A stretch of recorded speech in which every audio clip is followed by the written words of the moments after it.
Clarence Thomas, man, you've been around doing this thing for a very long time. You know, going all the way back to the days of the Third World Strike at San Francisco State. What do you think about this movement right now, coming from that background? Well, it's, you know, it really reminds me a lot of that when you see how diverse it is. That 1968 strike at San Francisco State was about the Black Student Union and the Third World Liberation Front. Asian, Mexican American or Chicano, Latin American, Filipino American. It was a rainbow, if you will, and this grouping that we see here tonight is representative of that. One of the things that really strikes me is that despite the fact that this movement is primarily young people, it's not entirely young people, but they are very much impacted by history, because years ago it would have been longshoremen taking action at the ports, but now it's young people. And that's reflective of a larger issue, and that is most working people today don't belong to a union. That's real talk. And that's something that we all need to recognize. And the other thing is, unions used to be the instrumentality by which the working class was able to basically take on capital for economic and social justice. Okay. But it's not doing that in the same tradition as it once did. If you look back at the formation of the Great Strike in 1934 involving longshore workers, what did they do? They withheld their labor for several months around the issue of the right to have a hiring home. They took on the shipping companies, and they were very successful. Today, longshoremen are restricted by the contract from taking certain kind of rank and file action that historically longshoremen have done. But it's not just limited to longshoremen, it's the entire labor movement. Right. Let's hold that thought for 1 second. We're talking with Clarence Thomas. If you're listening on radio, you're watching on video, union member, longtime leader, activist, freedom fighter. You know, a lot of people kept saying the unions aren't behind this, and I've been trying to explain to them that the unions can't officially endorse this because of contracts. But maybe you can explain this, because that seemed like a full-fledged 1% media blitz that they put out there to kind of to take away from the actions that we're seeing here tonight. Well, yeah, and it also caused some confusion. And let me just say this, Davey, that I'm not speaking for the union. I've been a member of the Longshore ILWU for 26 years. But one of the things that I think has gotten lost in the ILWU's official position regarding its not having sanctioned or supported or endorsed this action, because it hasn't. But one thing that people need to be very clear about, the sanctity of the picket line. Even though this is not a, quote, labor picket line, it's important because this is the community. We live in the community. These are our sons and daughters, friends and neighbors. And I can't help but think what Harry Bridges faced in 1934 when black people were crossing the picket line because blacks were not in significant numbers in the union, and the only way they got a chance to work was as scabs. But Bridges, in his wisdom, went to the black community and appealed to the community to stop being strike breakers and join the picket line in exchange for blacks becoming a part of the union. Could you imagine if black people had not honored that picket line, how different things would have been? So for the union to suggest that community picket lines are not sanctioned or recognized by the contract, longshoremen understand what the contract says, but there are 10 guiding principles that tell us that we don't allow the sanctity of the contract to get in the way of crossing picket lines if they present an issue of health and safety, which is exactly what happened today. And so people were thinking that longshoremen were going to cross a community picket line. And that was very, very disturbing. It was very disturbing. So I felt compelled because people were asking, well, Clarence, what does this mean? Are longshoremen going to cross the picket line? And I said, did longshoremen cross the community picket line in 1977, protesting apartheid? Did they cross other community picket lines that had to do with economic and social justice issues? And the answer was absolutely not.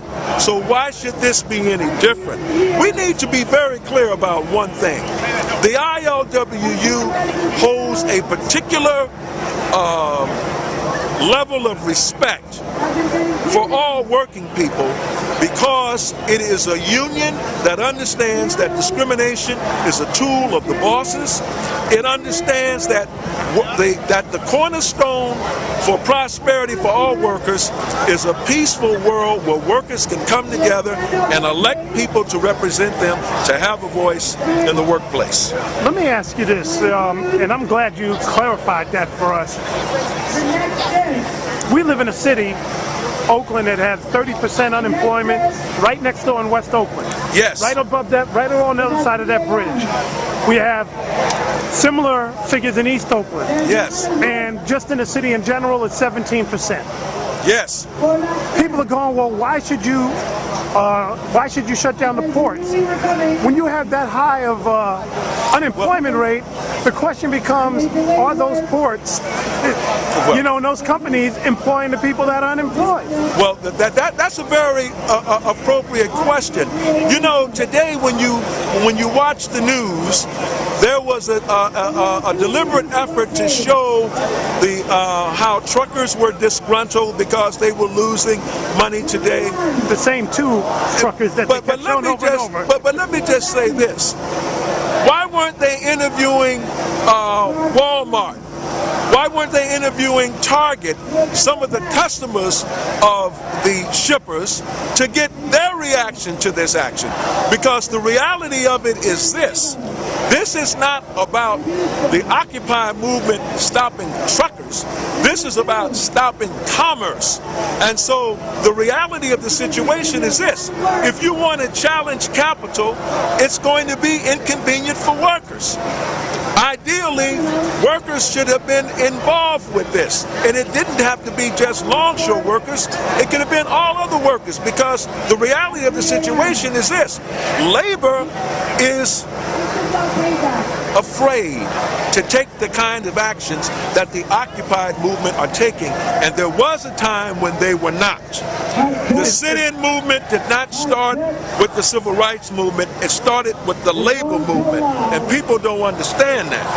And that's not true. Only that. Can you break that down? A lot of people forget that. Well, the reason why Phil Randolph and all those guys. The reason why they don't know it, Davey, is because it's not taught to them. People don't realize that long before there was the March on Washington, there was the March on Washington movement that started in 1941, led by A. Philip Randolph. That's right. And A. Philip Randolph was a Marxist. That's right. A lot of people don't understand that in terms of his political, his ideology. And I say that because labor is about programs that really are socialistic. If we talk about Social Security, how did we get that? We got that from working people. How did we get benefits from the employers? We didn't get that from the employers because they love us. We got that from the employer because we engage in struggle. The point of it is that labor now is intimidated by lawsuits, injunctions, and so that is the reason why we're in the condition that we're in. This particular Occupy movement has created an opening for labor to now begin to say, people are in motion.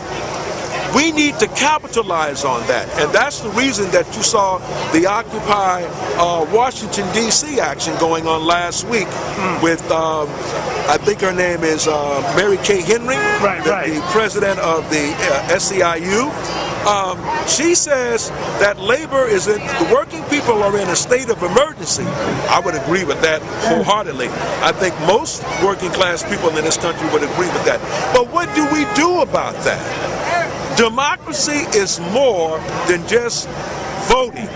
Democracy is exercising your rights as a citizen. Well, the other thing, too, is how can you really continue to vote if you vote Democrat or Republican and both are beholden to a corporation?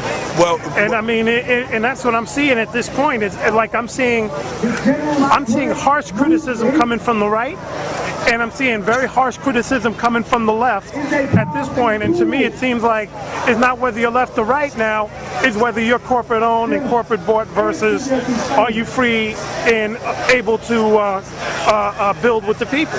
Well, I think you're absolutely right, David, because some would say that the Republican Party represents the extreme right and the Democratic Party represents the right, because we haven't seen anything progressive coming from Democrats in a number of years. But one could also say the reason why it has not happened is because the workers have not been in motion to create any demands that speak to the crisis of the working class. So this movement here is not a fringe movement. How could it be? When you look at this gathering, what do we have here tonight? 4,000 or 5,000 people on a Monday night? They're not home watching Monday night football. They're here at the Port of Oakland. Young people understand that they need to do something to change their situation. And they're looking at things that our previous generations have done to win their struggles. There is going to be something that is going to come from this. I mean that there's going to be a larger movement that's going to emerge. I think we're going to see younger people in the labor movement begin to come up with much more bolder approach to challenging capital. This is the time to do it. If not now, when? That's real talk. We've been talking with Clarence Thomas. Brother, I want to thank you very much. Well, thank you for having me, Davey Day. And we're going to talk to you soon. Okay. Peace. All right. Throughout the world.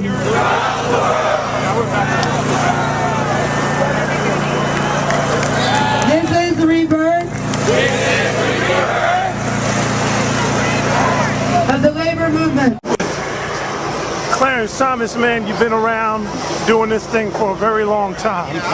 You know, going all the way back to the days of the Third World Strike at San Francisco State. What do you think about this movement right now, coming from that background? Asian, Mexican American or Chicano, Latin American, Filipino American.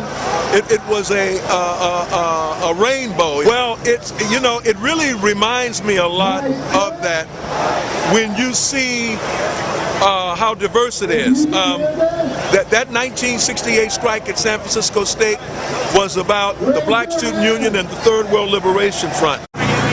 Solidarity to all